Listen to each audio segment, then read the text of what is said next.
Түркия президенті Режеп Тайип Эрдоганның Газа бойынша дипломатиясы жалғасуда. Осылайша Режеп Тайип Эрдоган қарашаның 17 күні Германияның Берлин қаласына келіп, әріптесі Франк-Вальтер Штайнмайермен кездесті. Артынша Эрдоган Германия канцлері Олаф Шольцпен бірге ортақ баспасөз маслихатын өткізді. Бұндай маңызды кездесуде екі жақ лидерлерінің не айтқанын тыңдап көріңіз.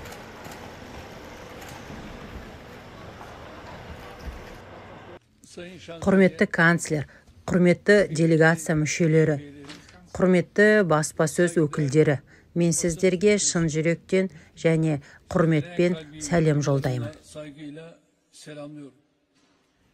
Маған және менің делегацияма көрсетілген қонақжайлылық үшін президент Франк-Вальтер Штайнмайерге, құрметті канцлерге және барлық Алманиялы достарыма рахмет айтамын.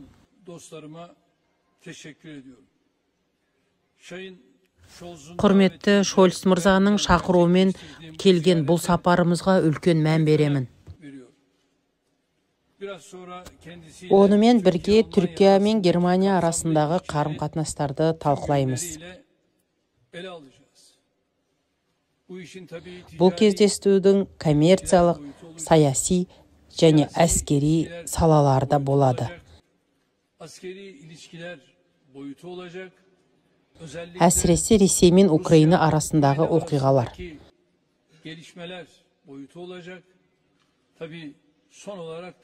Сонымен қатар әрине шығанақтағы Палестина мен Израиль қақтығысы да сөз болады.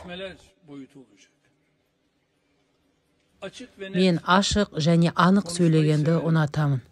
Бұл жерде де ашық анық сөйлеймін. Себебі 7 қазан бұл жерде тек 7 қазанның басы ғана айтылады. 7 қазаннан кейінгі кезең мүлде талқыланбайды. Қазіргі уақытта өкінішке орай 13 мың палестиналық бала, әйелдер мен қарттар қаза тапты.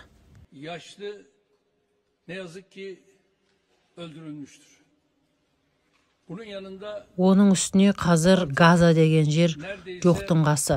Маңайдың бәрі жермен жексен болды.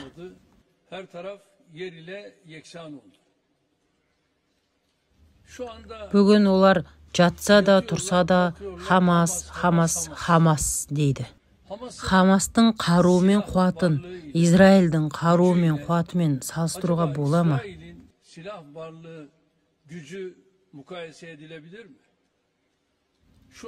Қазіргі уақытта Израильде ядролық қару бар ма? Бар. Бірақ Израильден мұны сұрасаңыз, олар бар деп жауап бермейді. Өйткені олар өтірікті өте жақсы қолданады. Осының барлығымен қатар қазіргі таңда осыншама қаржылай қолдау көрсетіліп жатқанда айтылады. Жарайды, сонда Хамасқа да мұндай қаржылық көмек көрсетіле ме? Мұндай нәрсе мүмкін бе? Жоқ, ондай нәрсе жоқ. Палестинаға берілуі тиіс қолдау да берілмей отыр.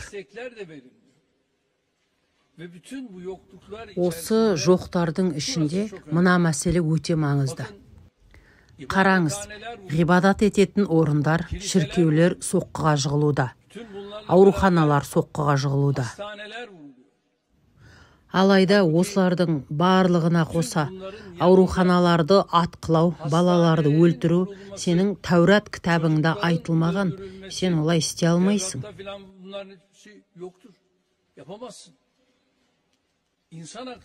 Адам құқықтары декларациясында да мұны істей алмайсың. Бірақ мұнда көріп тұрғаныңыздай, бұл балаларды қалай атуда? Олар ауруханаларда қалай өлтірілуде?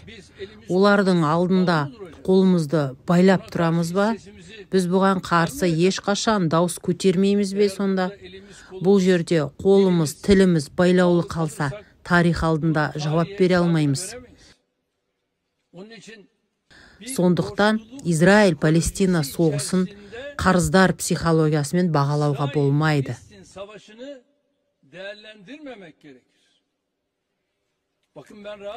Қарашы, мен еркін сөйлеп тұрмын. Өйткені біз Израильге қарыздар емеспіз. Қарызымыз бар болса, бұлай еркін сөйлесе алмас едік. Бірақ қарызы барлар емін-еркін сөйлей алмайды. Біз Холокосттан өткен жоқпыз. Бізде ондай жағдай жоқ. Өйткені біздің адамға деген құрметіміз мүлде бөлек. Мен премьер-министр болған тұста бірінші рет антисемитизмге қарсы позицияны ұстанған көшбасшымын. Әлемнің бірде-бір премьер-министрі мұндай ұстанымды ұстанған емес. Бірақ мен жасадым сол кезде. Сондықтан да ешкімге қарыз емеспіз.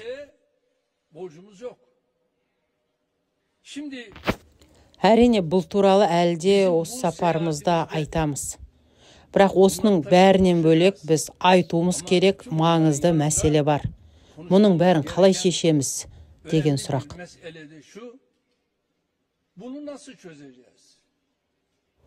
Адамдарды атуды тоқтатуға Түркия қаншалықты үлес қоса алады? Германия қаншалықты үлес қоса алады? Біз бұған дайынбыз ба, жоқ па? Осы тұсы маңызды. Біз бұған қол жеткіземіз ба, жоқ па? Бір аптадан кейін Штайнмайер мырза Израильге барады. Мен одан да сұрадым. Сен бір жағынан ұста. Бізде міндетімізге қарай екінші жағынан ұстайық. Ең маңыздысы бұл адамдарды атуды тоқтатайық бірге, дедім. Осындай қадамға барып, Германия, Түркия ретінде гуманитарлық бітімге бірге қол жеткізсек, осы өңірді, осы от шеңберінен аман алып қалу мүмкіндігіміз болады.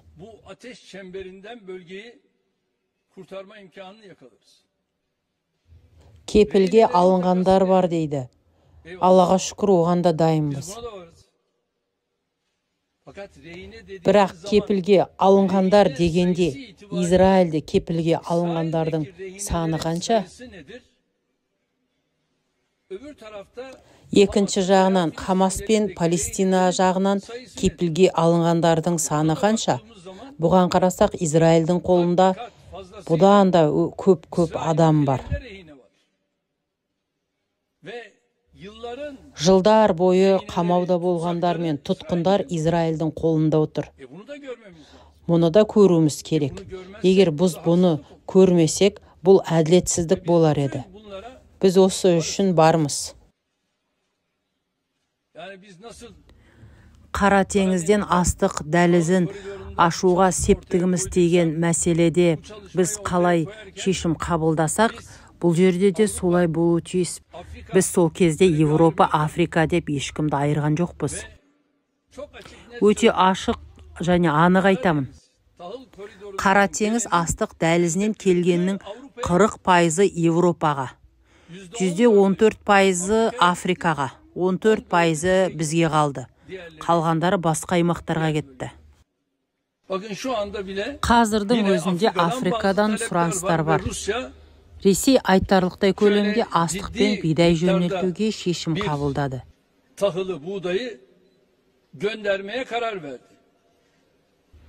Бірақ бұл жерде қиындықтар бар.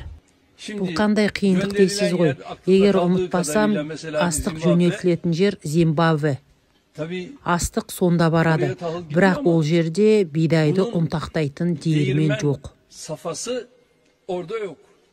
Мен мұны өзімнің сыртқы істер министріне айттым, және біз оларды шешеміз дедім. Түркия ретінде біз ол астық өнімдерін диірмендерде ұнтақтап, ұн өтіп жібереміз оларға. Жасау тиіс қадамдарымыз бар, атқаратын істеріміз бар. Біз оның бәрін жасаймыз. Бүгінде Ресей осындай дәліз арқылы 4-5 елге астық жөнелтуді жоспарлап отыр, және оның қадамдарында жасады. Біз бұл жерде ұнға айналдырудың екінші кезеңін жасаймыз. Біз Ресей, Түркия, Катар болып, үштік қадам жасадық, және осы жұмысымызды жалғастырамыз.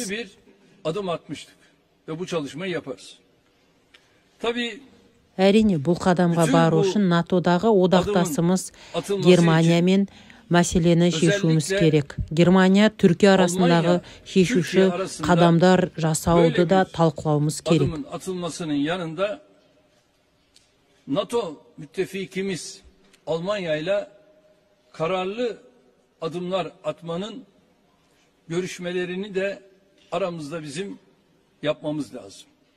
Қорғаныс өнеркәсібі саласындағы ынтымақтастығымыздың кедергісіз жүзеге асуы да ортақ мүддемізге сай болу керек. Түркия мен Германия лаңкестікпен күресте жақынырақ ынтымақтасуы қажет.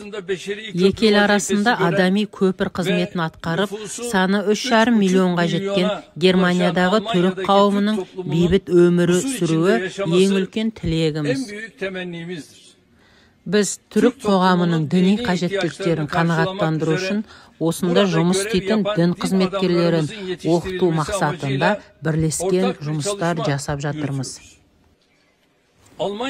Германиямен ынтымақтастығымыздың тағы бір саласы ол көші-қон мәселесі. Біздің бірлескен жұмыс тобымыз жұмысын жалғастыруда. Кездесулердегі негізгі күн тәртібіндегі мәселенің бірі Түркияның Еуропа одағына мүшелік мәселесі. Өздеріңіз білетіндей, мен бұл процестің қайтадан қарқын алуын шын жүректен тілеймін.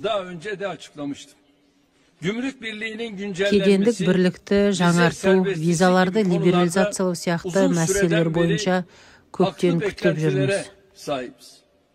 Бұл тұрғыда Еуропалық одақтың локомотив елдерінің бірі Германияның қосқан үлестеріне де мән береміз. Бұл оңай емес. Түркия 52 жыл бойы Еуропа одағының есігінің алдында күтуде. Біз визаны либерализациялауға қол жеткізілгенге дейін азаматтарымыздың виза рәсімдеу үдерістерін жеңілдету және жеделдету мәселелерін талқылаймыз. Құрметті баспасөз өкілдері, біз жоғарыда Газада болған оқиғаны мүлдем басқаша талқылайтын боламыз. Бірақ Түркия ретінде біз оқиғалардың басынан бері бейбіт тұрғындарды нысанаға алған шабуылдарды құптамайтынымызды айттық. Әр кездесулерде де оны білдірудеміз. Бәріміздің басымдылығымыз ол атысты тоқтату және гуманитарлық көмектің кедергісіз өтуін қамтамасыз ету. Осы уақытқа дейін Мысырға гуманитарлық көмек толы 10 ұшақ жібердік. Biz Mısır'a gönderdik ve en son yine Соңғы рет біз ол жаққа кемемен 666 тонна азық түлікті және Сахра ауруханасын тағы да басқа қажет нәрселерді жібердік. Бірақ бүкіл дерт қанның ағуын тоқтату. Жақында біз 27 онкологиялық науқасты және олардың серіктерін Әл-Ариштен Түркияға алдырдық. Мен кеше оларды ауруханада зиярет еттім және олардың жағдайында көзбен көрдік.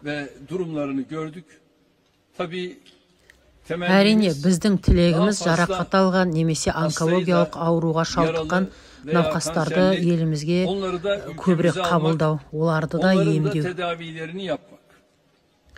Бірақ болған оқиға бізге 1967 жылғы шекараға негізделген екі мемлекеттің өмір сүру туралы шешімнің іске аспай қоймайтынын тағы бір рет көрсетті. Түркия ретінде біздің мақсатымыз бейбітшілік пен сенім үстемдік ететін израильдіктер мен палестиналықтардың тату-тәтті өмір сүретін атмосферасын қалыптастыру. Осыған қол жеткізуіміз керек. Менің ойымша, әрбір адам таяу шығыста әділ және тұрақты бейбітшілікті қамтамасыз ету үшін жауапкершілікті өз мойнына алу керек. Сөзімді осы ойлармен аяқтай отырып, құрметті Шольц мырзаға жылы шақыруы мен қонақжайлығы үшін тағы да алғыс айтқым келеді. Бұл сапар екі елдің арасындағы жаңа және өзгеше ынтымақ үдерісінің басталуына әкеледі деп сенемін.